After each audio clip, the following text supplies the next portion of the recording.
ये जो PCS pre में आप आजकल मल्टीपल चॉइस क्वेश्चन का सॉल्व करते हैं और बहुत सारा ट्रेंड चला हुआ है, बहुत सारे लोग सॉल्व कराते हैं।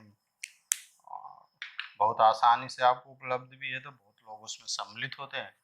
तो उसके बारे में आज बात करेंगे। वो आपके बहुत महत्वपूर्ण चीज़ है कि आप उसको कैसे करें, उसका हम एनालिसिस करेंगे और कब करें, करें कि नहीं करें। तो इसका एक हम अच्छा एनालिसिस आज करने वाले हैं और इससे आपको काफ़ी बेनिफिट होगा।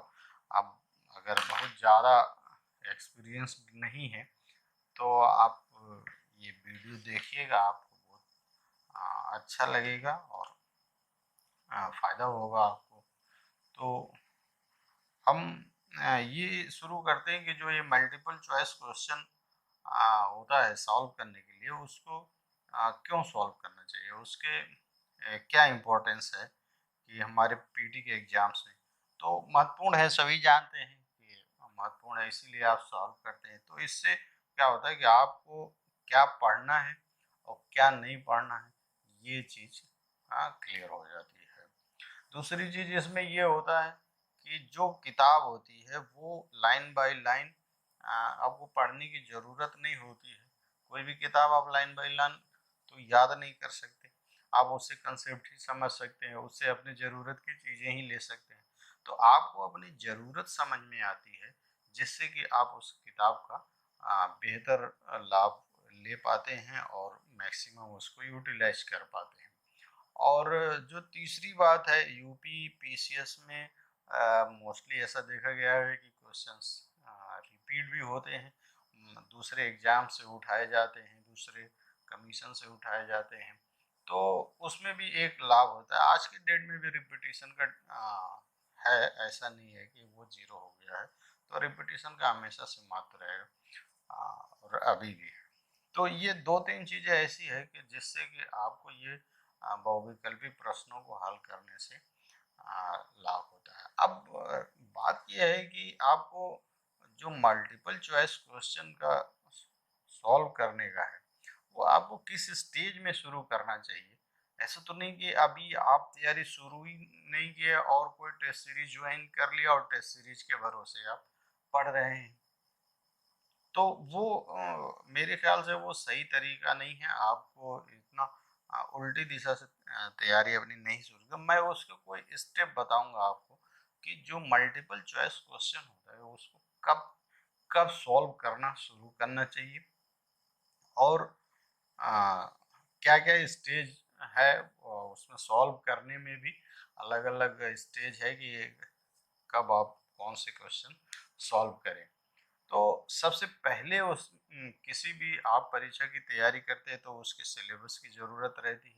आपको ये पता होना चाहिए कि हमें प्रश्न कहाँ से पूछे जाएंगे, वो आपको सिलेबस से पता चल जाएगा। तो आपको सिलेबस का आउटलाइन पता होना चाहिए।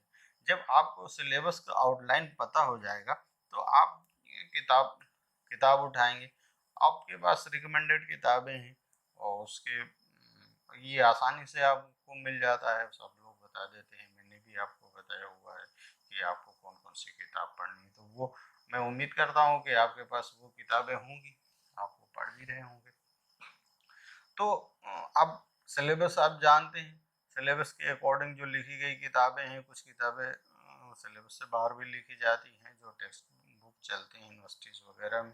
तो सिविल सेवा के उससे तो नहीं लिखी जाती। तो आप वो भी किताबें हैं आपके पास। तो आपको अपनी ज़रूरत पता होनी चाहिए, क्योंकि हमारा सिलेबस क्या है, कौन सी किताब उसको कवर कर रही है और हमें वही पढ़ना है। अच्छा, अब जो तीसरा स्टेज आता है, पहला हो गया सिलेबस आपको जानकारी होना चाहिए, उसके अकॉर्डिंग आपके पास किताब होना चाहिए। और तीसरा स्टेज आता है जब आपको प्रीवियस ईयर्स के क्वेश्चन सॉल्व करने चाहिए। यहाँ से शुरू होती है आपके जो है मल्टीपल चॉइस क्वेश्चन सॉल्व करने की शुरुआत। किताब आपने पढ़ी है उसके बाद, या आपने पढ़ी नहीं और आप मल्टीपल चॉइस क्वेश्चन शुरू करेंगे तो वो थोड़ा उल्टा हो जाएगा। आप ये सोचेंगे कि हम इन प्रश्नों के सहारे तैयारी कर लें किताब के अंदर जा कर के, तो वो आपके लिए नहीं है, वो शुरुआत के लिए नहीं है, वो भी हम बताएंगे कि वो किसके लिए है, लेकिन वो आपके लिए ये चीज़ है कि आप टेक्स्ट टू टेस्ट जाइए।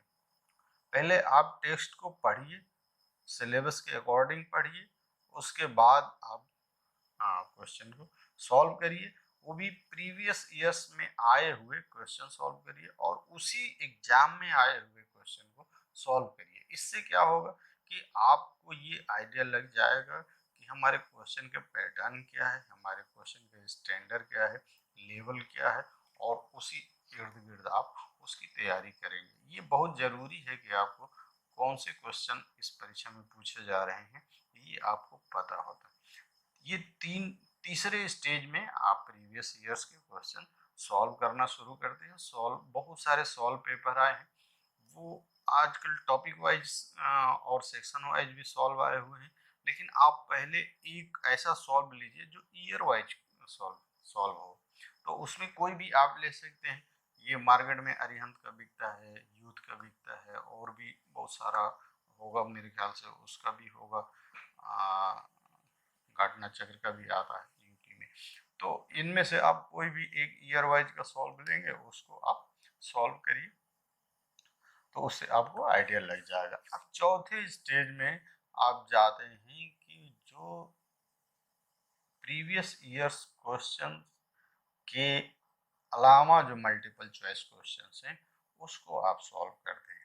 उसमें दोनों सम्मिलित हो सकते हैं, प्रीवियस ईयर्स के भी क्वेश्चन हो सकते हैं, नहीं आए हुए क्वेश्चन हो सकते हैं, इसमें दूसरे एग्जाम के उस टॉपिक से रिलेटेड क्वेश्चन भी हो सकते हैं। तो वो आप एक अब आप उस स्टेज में हैं, ये दो चीज करने के बाद आप उस स्टेज में हैं कि अब आप कोई टेस्ट सीरीज ज्वाइन कर सकते हैं। और जब ये आप टेस्ट सीरीज ज्वाइन करते हैं तो आपको फायदा होता है, आप उसके सहारे कर ले। लेकिन टेस्ट सीरीज का भी एक अपना स्टैंडर्ड होना चाहिए, टेस्ट पेपर का अपना स्टैंडर्ड होना चाहिए, वो अकॉर्डिंग उसके आजकल बहुत सारा जो प्रोग्राम चल रहा है, बहुत सारी कोचिंग चल रही है, तो उन वो मल्टीपर्पज कोचिंग होता है, उनको लेखपाल भी पढ़ाना है, उनको बीओ भी पढ़ाना है, उनको बहुत सारा आप जानते हैं, मुझको बताने की जरूरत नहीं, उन वो चाहते मतलब मैक्सिमम स्टूडेंट हमारे पास आ जाए। जो टारगेटेड और फोकस्ड एग्जाम है, तो मेरे ख्याल से एक ही एग्जाम को आप टारगेट और फोकस करिए, बाकी सब्सिडियरी है और उसको आप देख सकते हैं अलग से।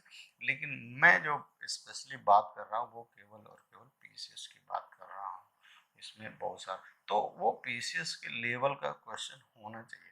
अब पीसीएस के लेवल ऐसा नहीं है कि आप मैं कह रहा हूँ कि बहुत ही हाई स्टैंडर्ड है इसका।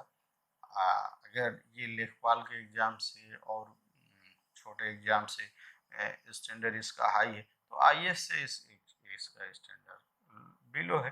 तो इसका मतलब ये हुआ कि इसका एक अपना नेचर है, इसका एक अपना लेवल है, तो उसी लेवल के उसी स्टैंडर्ड के जो क्वेश्चंस हैं जब आपको टेस्ट सीरीज में मिल रहे हैं, स्पेसिफाई करके मिल रहे हैं और टारगेटेड वो फोकस्ड उसी एग्जाम के लिए मिल रहे हैं, तो आप बिल्कुल इस तरह के प्रोग्राम को ज्वाइन करिए और उसका लाभ उठाइए। अच्छा, ये जब स्टेज आ जाती है तो बहुत सारे लोगों के प्री की तैयारी अच्छी हो जाती है। जब अच्छी हो जाती है तो फिर आप पेपर सॉल्व करते हैं, पूर्वावलोकन जैसी चीज़ों से आप अपनी पढ़ाई शुरू करते हैं। तो हम मान के चल रहे हैं कि अब आपकी एक ऐसी स्टेज आ जाती है कि आप 1 महीना पढ़ेंगे, 2 महीने पढ़ेंगे या इससे भी कम पढ़ेंगे, आप पीटी पास कर लेंगे। तो इस स्टेज में जो तरीका है क्वेश्चन सॉल्व करने का, वो तरीके में थोड़ा डिफरेंस आ जाता है और आपके जीएस की पढ़ाई में भी यहाँ पे डिफरेंस आ जाता है। इसको हम बोलते हैं कि टेस्ट टू टेस्ट जाना। मतलब अब आप किताब नहीं पढ़ रहे हैं, अब आप क्वेश्चन पढ़ रहे हैं, उस क्वेश्चन के थ्रू आप उसमें जा रहे हैं, किताब पे जा रहे हैं और किताब में वो टॉपिक देख रहे हैं, उस टॉपिक को आप डिटेल करके देख रहे हैं, उससे रिलेटेड टॉपिक देख रहे हैं, मन किया पढ़ने का, अच्छा मन लग गया तो वो पूरा का पूरा चैप्टर ही पढ़ गए। तो ये होता है कि टेस्ट से टेस्ट की ओर जाना, ये एक अच्छी तैयारी और एक लेवल की तैयारी के बाद ही ऐसा होता है। शुरुआत में ऐसा करना भी नहीं चाहिए, क्योंकि आपको एक ओवरऑल होलिस्टिक अप्रोच और कॉन्सेप्ट डेवलप नहीं हो पाएगा अगर आप इस तरह से पढ़ाई शुरू कर देते हैं तो। अच्छा, इस तरह से जब आप पढ़ना शुरू करते हैं तो आपको क्या होता है कि एग्जाम के टाइम में क्विक रिवीजन करना रहता है। तो क्विक रिवीजन करने के लिए आपके पास अपने तरीके हैं, बहुत सारे तरीके आप अपनाते हैं। मेरा जो मानना है ये कि बहुत सारे क्वेश्चन हैं, पहली नज़र में आप देखते हैं, आपको आपको पता है आप सॉल्व कर देंगे, तो उसको आप छोड़ दीजिए। लेकिन जो क्वेश्चन आपको याद करने हैं या जो क्वेश्चन थोड़े से जटिल हैं और उस पर आपको ध्यान देना है, तो उसको आप हाईलाइट करके अंडरलाइन करके रखिए।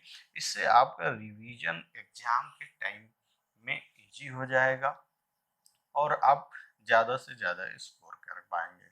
इसमें ये भी है कि आप स्कोर करने के लिए आजकल क्या है, माइनस मार्किंग। तो माइनस मार्किंग को कैसे टैकल करते हैं मैं अलग से इस पे बताऊंगा। माइनस मार्किंग बहुत उससे डरना नहीं चाहिए, उससे घबराना नहीं चाहिए। वो एग्ज़ाम में सीरियस स्टूडेंट के लिए बहुत ही फायदेमंद प्रोसीजर है, उसको अपनाया गया है। तो आप भी उसका लाभ लीजिए। उसको लाभ लेने के लिए हम बताएंगे कैसे उसका लाभ लेते हैं। अब इस तरह से जब आप कर लेते हैं पूरी बात, जैसे ये 4-5 बातें हमने बताई, आप मेरे ख्याल से उसको समराइज कर रहे होंगे। तो जब ये सब कर लेते हैं तो उससे होता क्या है कि आपका जो तैयारी है वो बहुत अच्छा हो जाता है। आपकी तैयारी का जो दिशा है वो भटकती नहीं है। आपकी गाड़ी जो है पटरी पर रहती है, पटरी से उतरती नहीं है। उसका जो आपका एग्जाम से एक डर रहता है वो भी निकल जाता है और आप मैक्सिमम स्कोर कर पाते हैं पेपर में, और इस तरह से आप पीटी पास कर जाते हैं। ठीक, तो ये तरीका आप अपनाइए। बाकी आगे फिर बात करेंगे 2-3-4 और भी चीज़ों पे।